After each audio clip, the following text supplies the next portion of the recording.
Hello and welcome guys to my YouTube channel. पिछले lecture में हम लोग पढ़ चुके हैं कंजक्शन, डिसजंक्शन और इम्प्लीकेशन, एक्सक्लूसिव। और इस लेक्चर में हम लोग पढ़ेंगे बाई कंडीशनल कि बाई कंडीशनल हमारे पास क्या होता है। So let's see. Let P and Q be a proposition. The biconditional statement P, इसको हम पढ़ेंगे P if and only if भी पढ़ सकते हैं, P if and only if Q भी पढ़ सकते हैं, और P by conditional is the proposition. यहाँ पे तो हम लोग जस्ट यही बता रहे हैं कि इसको अभी पढ़ना क्या है। और let P and Q be a proposition, the biconditional statement लिखी ऐसे जाती है, ये यहाँ पे हम लोगों ने ये बताना है।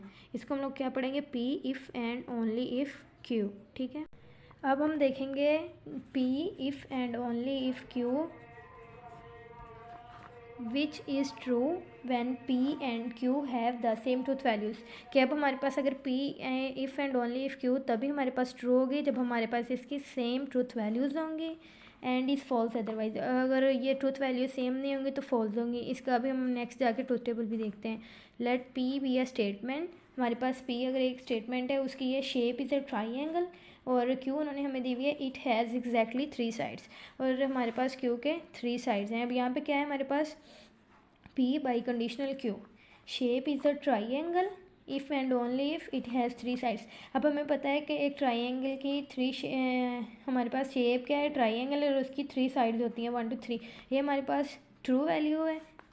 ये दोनों स्टेटमेंट्स हमारे पास ट्रू हो गई, तभी हमारे पास वैल्यू ट्रू होगी, अदरवाइज़ ये हमारे पास फॉल्स हो जाएगी। ठीक है, अब हम देखते हैं इसका ट्रुथ टेबल।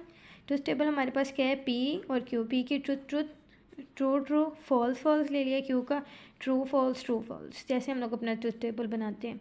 अब पी बाई कंडीशनल क्यू, हमारे पास पी बाई कंडीशनल क्यू हमारे पास क्या आएगा, P imply by conditional Q if and only if Q भी पढ़ सकते हैं।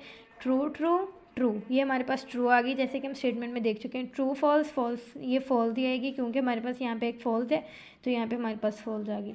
फॉल्स ट्रू फॉल्स और फॉल्स फॉल्स ट्रू। देखिए अब दो सेम ट्रूथ वैल्यूज थी तभी हमारे पास ट्रू आ गया, अदरवाइज ये जो जिसमें एक भी फॉल्स आ रहा था वो हमारे पास ये चेंजिंग थी, ये फॉल्स हुआ, ये चेंज थी, ये फॉल्स हुआ, ये दोनों सेम थी, ये ट्रू हुआ, ये दोनों सेम थी, ये ट्रू हुआ। ठीक है, आई होप यू अंडरस्टैंड दिस। अब हमारे पास बाई कंडीशनल के बाद आता है लॉजिकल इक्विवेलेंस। लॉजिकल इक्विवेलेंस हमारे पास क्या होता है, इक्विवेलेंसी में पता चल रहा है कि इक्वल होगा, और लॉजिकल मतलब लॉजिकली इक्विवेलेंट होगा। Two proposition form are called logically equivalent if and only if they have identical truth values. ये हमारे पास तभी हमारे पास ट्रू होगा if they have identical truth values for each possible substitutions of proposition for their proposition variables. अब देखें, the logical equivalence of proposition forms P and Q is written as. ये हमारे पास रिटन किस फॉर्म में होता है, P and Q इस तरह, और हमारे पास ये लिखा है, ये है इसका लॉजिकल इक्विवेलेंस का साइन 3 इक्वल्स हैं। ठीक है, इसको हम लिखेंगे पी लॉजिकल इक्विवेलेंट है क्यू के। अब इसका एक वो भी देख लेते हैं एग्जाम्पल भी।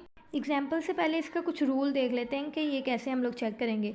Equivalence of two compounds proposition of P and Q. चलिए हम इसका चेक करना है। Consider the truth table of P, हम पी का ट्रूथ टेबल कंसीडर कर लेंगे, construct the truth table of Q, Q का कर लेंगे using the same propositions variable for the identical components proposition. फिर उसके बाद चेक कर लेंगे combination of truth values to see whether the truth values of p is same as the truth value of q। फिर हम check करेंगे कि क्या हमारे पास जो p की वैल्यूज़ हैं वो सेम आ गई हैं q के साथ।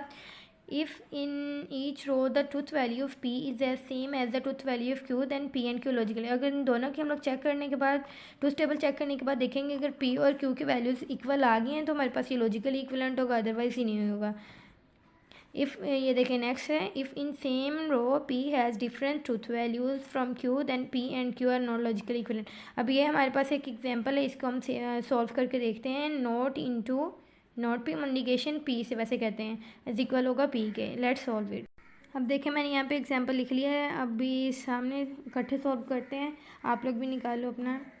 अभी हम हमारे पास क्या, p की वैल्यू लिख लेते हैं, ट्रू ट्रू फॉल्स फॉल्स। ठीक है, अब देखें, अब हमने p की वैल्यू लिख ली। अब हमने पहले फाइंड क्या करना है, ब्रैकेट के अंदर वाला फाइंड करना होता है।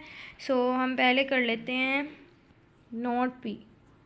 अभी हम नोट पी फाइंड करते हैं। ट्रू होगा तो निगेशन में फॉल्स हो जाएगा, जैसे हम पीछे पढ़ रहे हैं रूल्स में। ट्रू है तो फॉल्स हो जाएगा, फॉल्स है तो ट्रू हो जाएगा, ये भी ट्रू हो जाएगा। ठीक है, अब एक का निगेशन ले लिया नॉट पी का, अब हमने इसका निगेशन लेना है दोबारा, इस नॉट पी का निगेशन ये लेना है। अब हम देखते हैं फॉल्स है तो ट्रू हो जाएगा, फॉल्स है तो ट्रू हो जाएगा, ट्रू है तो फॉल्स हो जाएगा, ट्रू है तो फॉल्स हो जाएगा। अब हम देखते हैं हमारी ये वैल्यू और ये वैल्यू सेम है क्या है। देखिए नॉट इंटू नॉट पी और ये इसका निगेशन, क्या हमारे पास ये इक्वल आता है पी के। अब देखते हैं ये सेम है, ट्रू ट्रू फॉल्स फॉल्स, ये हमारे पास पूरा सेम है, ट्रू ट्रू फॉल्स फॉल्स, और यहाँ पे ट्रू ट्रू फॉल्स और फॉल्स, ये हमारे पास इसकी वैल्यू सेम आ गई। सो ये हम क्या कह सकते हैं, पी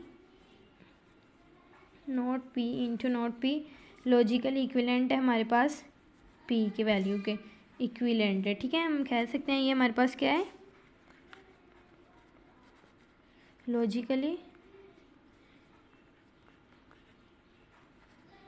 इक्विवेलेंट है। ठीक है, so I hope you understand this lecture. और आज हम लोगों ने पढ़ा बाई कंडीशनल और लॉजिकली इक्विवेलेंस। उसके बाद कल से हम स्टार्ट करेंगे टोटोलॉजी और कॉन्ट्राडिक्शन के बारे में। इनका भी कंसेप्ट आपको आना चाहिए, ताकि वो बाद में आप लोग जब आर्गूमेंट्स और प्रीमाइसेस वाले क्वेश्चन करें तो आपको अच्छे से समझ आ जाए। So subscribe my channel and press the bell icon and like my video.